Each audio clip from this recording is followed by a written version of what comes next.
হামরুবেলার টিকাদান কর্মসূচি নিয়ে আরো জানাতে ঢাকা এবং ঢাকার বাইরে থেকে যুক্ত হচ্ছেন আমাদের সহকর্মীরা। শুরুতেই যাব রাজধানীর বনানীতে, সেখানে রয়েছেন আমাদের সহকর্মী মাহমুদুল হাসান ইমন। ইমন, ঢাকা উত্তর সিটিতে তো টিকাদান কর্মসূচি উদ্বোধন হয়ে গেছে, এখন পর্যন্ত কি চিত্র সেখানে দেখতে পাচ্ছেন, বিস্তারিত জানাবেন। সকাল ৮টা নাগাদ ঢাকা উত্তর সিটি কর্পোরেশনের করাইল মাঠে স্বাস্থ্য প্রতিমন্ত্রী এম এ মুহিত টিকাদান কর্মসূচির উদ্বোধন করেছেন। আমরা এখানে এসে যেটা দেখতে পেরেছি যে প্রচণ্ড ভিড়, অনেক মানুষ এসেছেন তাদের বাচ্চাদেরকে নিয়ে, তাদের বাচ্চাদেরকে আসলে টিকা দিতে তারা নিয়ে এসেছেন। তার মানে এখানে বোঝা যায় তাদের মধ্যে বেশ স্বাস্থ্য সচেতনতা ইতিমধ্যে তৈরি হয়ে গেছে।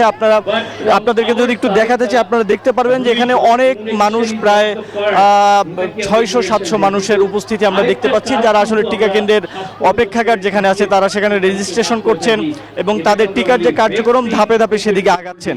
আমরা এখানে স্বাস্থ্যমন্ত্রী এম এ মুহিত এসেছেন এবং সিটি কর্পোরেশনের প্রশাসক শফিকুর রহমান মিল্টন আছেন। তারা আমাদেরকে যেটা ইতিমধ্যে আনঅফিসিয়াল ভাবে জানিয়েছেন, তথ্যগুলো জানিয়েছেন সেটা হচ্ছে যে সারা দেশের মধ্যে ঢাকা আপাতত আজকে থেকে 4টি সিটি কর্পোরেশনে মূলত টিকা কার্যক্রম শুরু হচ্ছে পুরোদমে। তার মধ্যে ঢাকা উত্তর এবং দক্ষিণ এবং একই সাথে বরিশাল এবং ময়মনসিংহ, এবং 20 তারিখ থেকে সারা দেশে এই কার্যক্রম শুরু হবে বলে তারা আমাদেরকে জানিয়েছেন। এই টিকা কার্যক্রমের আওতায় আসলে তারা অন্তত 11 লক্ষ শিশুকে টার্গেট করেছেন ঢাকার মধ্যে, যার মধ্যে এখানেই এই ঢাকা উত্তর সিটি কর্পোরেশনে 5 লক্ষ শিশু রয়েছে বলে আমরা জানতে পেরেছি।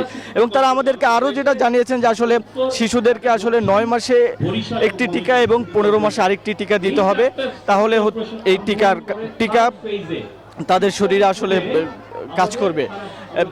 ঢাকা দক্ষিণ সিটিতে আছেন আমাদের আরেক সহকর্মী রাজু আহমেদ, সেখানেও টিকাদান কর্মসূচির উদ্বোধন হয়ে গিয়েছে বলে আমরা জানতে পেরেছি। রাজু, আপনার কাছে জানতে চাই যে আসলে ঢাকা দক্ষিণ সিটি কর্পোরেশনের টিকাদান কর্মসূচির কি অবস্থা?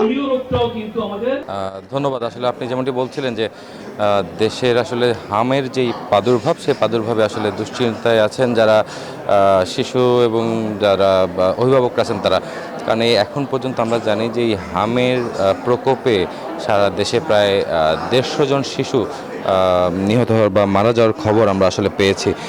সব কিছু মিলে আজকে যদি আমি একটু বলি, এইটি আসলে দ্বিতীয় দফায় হামের টিকাদান কর্মসূচি শুরু হচ্ছে। তার আগে হাম যখন প্রাদুর্ভাব দেখা দেয় তখন এই টিকা কার্যক্রম শুরু হয়। আজকে সেই টিকা কার্যক্রমের আনুষ্ঠানিকতা শুরু হবে, যেহেতু দেশের সকল অঞ্চলেই মোটামুটি হামের একটি প্রকোপ দেখা যাচ্ছে। সেই প্রকোপ যাতে নিয়ন্ত্রণ করা যায়, শিশুরা যাতে সুস্থ থাকে, সব কিছু মিলে আসলে আজকে ঢাকা 2টি সিটি কর্পোরেশন, উত্তর এবং দক্ষিণ 2 সিটি কর্পোরেশনেই হাম টিকাদানের যেই কর্মসূচি, সেই কর্মসূচি উদ্বোধন করা হচ্ছে। কারণ আমি যেটুকু জানি যে উত্তর সিটি কর্পোরেশন, আপনি যেমনটি বলছিলেন, আসলে হামের টিকাদান কর্মসূচির উদ্বোধন হয়ে গিয়েছে, সেখানে টিকাদান কার্যক্রম চালু হয়েছে। দক্ষিণ সিটি কর্পোরেশন, আমি যেখানে এখন অবস্থান করছি, কিছুক্ষণের মধ্যে এখানে আমাদের মধ্যে স্বাস্থ্যমন্ত্রী তিনি এসে উপস্থিত হবেন। তিনি আসার পর আসলে এই টিকাদান কর্মসূচি ঢাকা দক্ষিণে উদ্বোধন করা হবে। অন্যদিকে আমাদের কুষ্টিয়াতে আছেন সহকর্মী লালন, সেখানে আমরা যাব। সেখানে লালনের কাছে জানতে চাই সেখানে হামের টিকাদান কর্মসূচির সর্বশেষ পরিস্থিতিটা কি। লালন। ধন্যবাদ রাজু। আপনি যেমনটি বলছিলেন, আসলে কুষ্টিয়াতে এখনো টিকাদান কর্মসূচি চালু হয়নি। আমি সর্বশেষ সিভিল সার্জনের সাথে কথা বলে যতটুকু জেনেছি যে তারা এখনো বরাদ্দ পাননি। এই বরাদ্দটি পেলেই আসলে কুষ্টিয়ার টিকাদান কর্মসূচি তারা চালু করবেন। আমি একটু হামের আপডেট যদি জানাই, যে কুষ্টিয়াতে প্রায় 500 থেকে বেশি হাম উপসর্গ এবং হামে আক্রান্ত রোগীর সন্ধান মিলেছে। জেলা সিভিল সার্জন অফিস বলছে এখন পর্যন্ত 8 জনের মৃত্যু হয়েছে। এই 8 জনই শিশু। পাশাপাশি সিভিল সার্জন অফিস বলছে যে এখনো হাসপাতালগুলোতে প্রায় 165 জনের উপরে রোগী ভর্তি রয়েছে।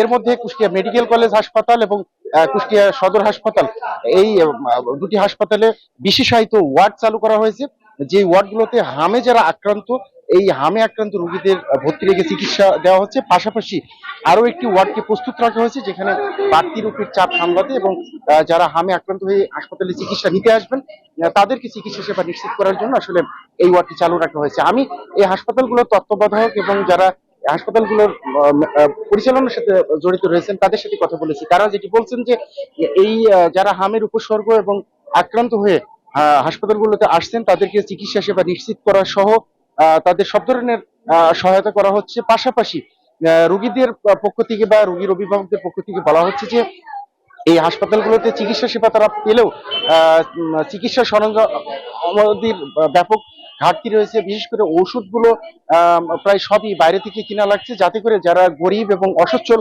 রোগী বা রোগীর স্বজন রয়েছেন তারা কিন্তু ব্যাপক বিপাকে পড়েছেন। তারা বলছেন যে সরকারিভাবে ওষুধগুলো যদি সরবরাহ করা সম্ভব হয় তারা কিছুটা হলেও এই খরচের হাত থেকে রক্ষা পাবেন। আমি জেলা সিভিল সার্জন অফিসের সাথে কথা বলে জেনেছি, তারা বলছেন যে এখন পর্যন্ত জেলায় 8 জনের মৃত্যুর ঘটনা ঘটেছে, 500 রোগী শনাক্ত হয়েছে যাদের উপসর্গ এবং হাম আক্রান্ত হয়েছেন। পাশাপাশি এখন 165 জনের উপরে রোগী হাসপাতালে ভর্তি রয়েছেন। তো এই ছিল কুষ্টিয়া থেকে হামের সর্বশেষ। ফিরে যাচ্ছি স্টুডিওতে মেঘলার কাছে। লালন, আপনাকে ধন্যবাদ।